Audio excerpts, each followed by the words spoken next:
اور آگے یہ دریا حائل تھا۔ اس وقت موسیٰ علیہ السلام کو اللہ تعالیٰ کا یہ وعدہ یاد آیا کہ دریا پر لاٹھی مارنے سے اس میں رستے پیدا ہو جائیں گے، اور فوراً دریا پر اپنی لاٹھی ماری۔ یہ وہ وقت تھا کہ بنی اسرائیل کے پچھلے حصوں سے فرعونی افواج کے اگلے حصے تقریباً مل چکے تھے۔ حضرت موسیٰ علیہ السلام کے موجے سے دریا کے الگ الگ ٹکڑے ہو کر وعدہ ربانی کے مطابق 12 راستے بن گئے، اور موسیٰ علیہ السلام اور تمام بنی اسرائیل ان راستوں سے گزر گئے۔ فرعونی افواج جو ان کے تعاقب میں تھی، انہوں نے دریا سے راستے دے کر ان کے تعاقب میں اپنے گھوڑے اور پیادے ڈال دیے، تو دریا کے مختلف ٹکڑے بربانی پھر آپس میں مل گئے۔ جب موسیٰ علیہ السلام اور بنی اسرائیل دوسرے کنارے پر پہنچ گئے تو ان کے صاحب نے کہا کہ ہمیں یہ خطرہ ہے کہ فرعون ان کے ساتھی غرق نہ ہوں اور اس نے اپنے آپ کو بچا لیا ہو۔ تو موسیٰ علیہ السلام نے دعا فرمائی کہ فرعون کی ہلاکت ہم پر ظاہر کر دے۔ قدرت حق نے فرعون کی مردہ لاش کو دریا سے باہر پھینک دیا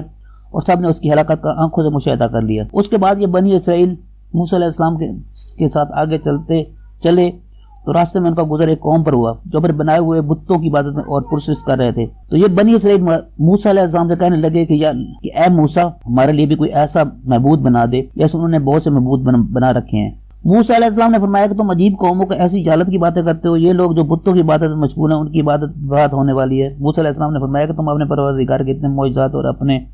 اوپر انعامات دیکھ چکے ہو، پھر بھی تمہارے لیے جاہلانہ خیالات نہیں بدلے۔ یہ کہہ کر حضرت موسیٰ علیہ السلام اپنے ان ساتھیوں کے یہاں سے آگے بڑھے، ایک مقام پر جا کر ان کو ٹھہرا دیا اور فرمایا کہ تم سب یہاں ٹھہرو، میں اپنے رب کے پاس جاتا ہوں، 30 دن کے بعد واپس آ جاؤں گا، اور میرے پیچھے ہارون علیہ السلام میرے نائب خلیفہ رہیں گے، ہر کام میں ان کی اطاعت کرنا۔ موسیٰ علیہ السلام ان سے رخصت ہو کر کوہ طور پر تشریف لے گئے اور ارشاد ربانی سے 30 دن رات کا مسلسل روزہ رکھا تاکہ اس کے بعد کلام ربانی سے مستفید ہو سکے، مگر 30 دن رات کے مسلسل روزہ رکھے جو کہ ایک قسم کی بو روزہ دار کے منہ سے میں ہو جاتی ہے۔ یہ فکر ہوئی کہ اس بو کے ساتھ اللہ تعالیٰ سے مشرف ہم کلامی نامناسب ہے، تو پہاڑی گھاس کے ذریعے مسواک کر کے خود صاف کر لیا۔ جب بارگاہ حق میں حاضر ہوئے تو اللہ تعالیٰ کی طرف سے اشارہ ہوا کہ تم نے افطار کیوں کر لیا، اور اللہ تعالیٰ کو معلوم تھا کہ موسیٰ علیہ السلام نے کچھ کھایا پیا نہیں ہے بلکہ صرف منہ صاف کر لینے کو پیغمبرانہ امتیاز کی بنا پر افطار کرنے سے تعبیر فرمایا۔ موسیٰ علیہ السلام نے اس حقیقت کو سمجھ کر عرض کیا کہ اے میرے پروردگار، مجھے یہ خیال ہوا کہ آپ سے ہم کلام ہونے کے لیے منہ کی بو دور کر کے صاف کر لوں۔ حکم ہوا کہ موسیٰ، کیا تمہیں خبر نہیں ہے کہ روزہ دار کے منہ کی بو ہمارے نزدیک مشک کی خوشبو سے بھی زیادہ محبوب ہے، اور اب آپ لوٹ جائیں، 10 دن مزید روزہ رکھیں، پھر ہمارے پاس آئیں۔ موسیٰ علیہ السلام نے حکم کی تعمیل کی۔ ادھر جب موسیٰ علیہ السلام کی قوم بنی اسرائیل نے دیکھا کہ مقرر مدت 30 دن گزر گئے اور موسیٰ علیہ السلام واپس نہیں آئے تو ان کو یہ بات ناگوار ہوئی۔ ادھر ہارون علیہ السلام نے موسیٰ علیہ السلام کے رخصت ہونے کے بعد اپنی قوم میں خطبہ دیا کہ قوم فرعون کے لوگوں کی بہت سی چیزیں جو تم نے آریتہ مانگ رکھی تھی، تو انہوں نے تمہارے پاس ودیت رکھوا دی تھی، وہ سب تم اپنے ساتھ لے آئے ہو۔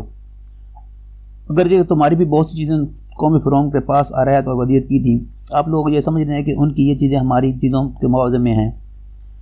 مگر میں اس کو حلال نہیں سمجھتا۔ ان کی آریتن اور وید کے سامان تم اپنے پاس میں استعمال میں لاؤ اور ہم اس کو واپس بھی نہیں کر سکتے۔ اس لیے ایک گڑھا کھود کر سب کو حکم دیا کہ یہ چیزیں خواہ زیورات ہوں یا دوسری استعمال کردہ اشیاء ہوں، سب اس گڑھے میں ڈال دو۔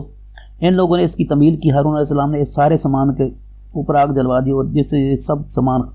جل کر خاک ہو گیا، اور فرمایا کہ اب یہ نہ ہمارا رہا نہ ان کا۔ ان کے ساتھ ایک شخص سامری، ایک ایسا قوم کا فرد تھا جو گائے کی پرستش کیا کرتے تھے۔ یہ بنی اسرائیل میں سے نہ تھا، مگر جب حضرت موسیٰ علیہ السلام بنی اسرائیل مصر سے نکلے تو یہ بھی ان کے ساتھ ہو لیا۔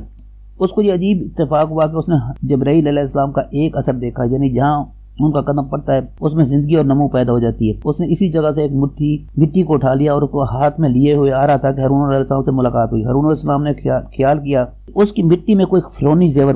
زیور وغیرہ ہے۔ اسے کہا کہ جس طرح سب نے اس گڑھے میں ڈالا ہے تم بھی ڈال دو۔ اس نے کہا کہ یہ تو اس رسول جبرائیل کے نشان قدم کی مٹی جس نے تمہیں دریا پار کرایا ہے، اور میں اس کو کسی طرح نہ ڈالوں گا بجائے اس کے کہ آپ یہ عطا کر دیں کہ میں جس مقصد کے لیے ڈالوں تو مقصد پورا ہو جائے۔ ہارون علیہ السلام نے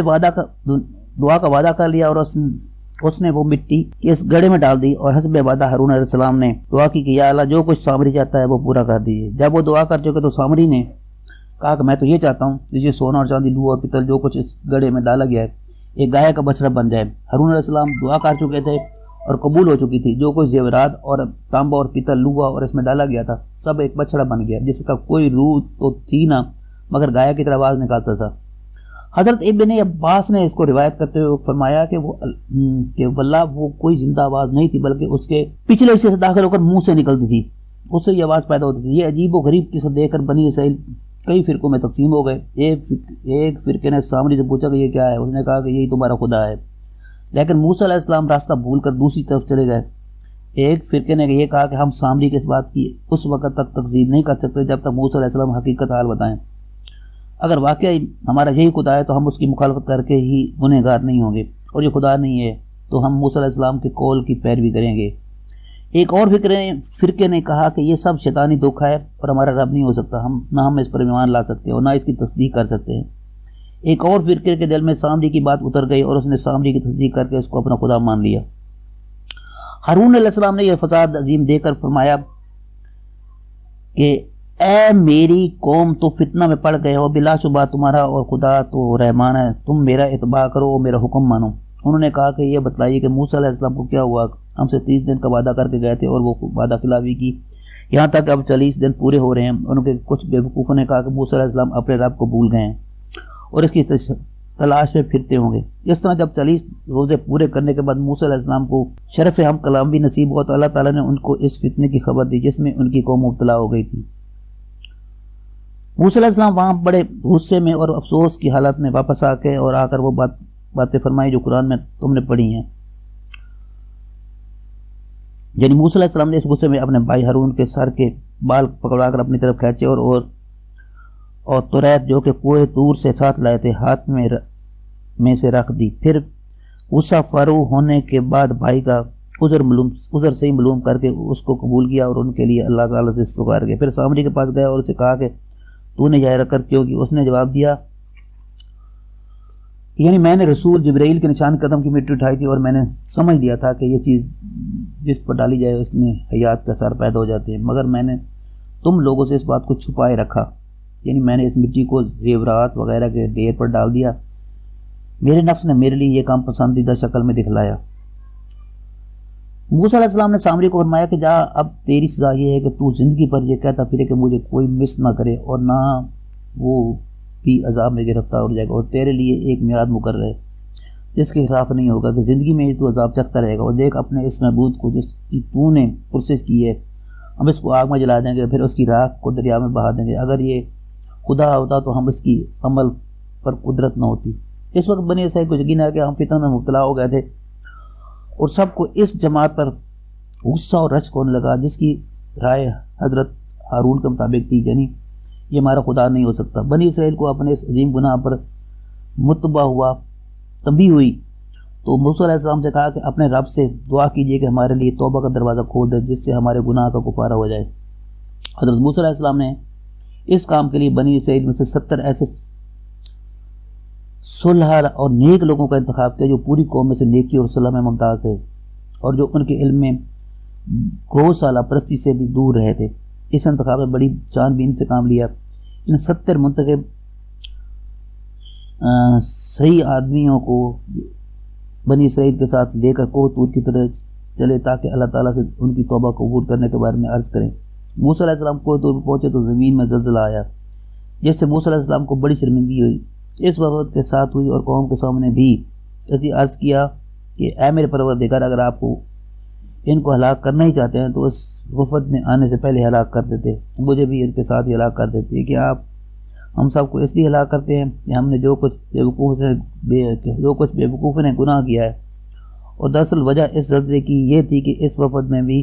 حضرت موسیٰ علیہ السلام کی تحقیق و تفتیش کے باوجود کچھ لوگ انہی میں سے شامل ہو گئے تھے جو پہلے گوسالہ پرستی کر چکے تھے اور ان کے دلوں میں گوسالہ کی عظمت بیٹھی ہوئی تھی۔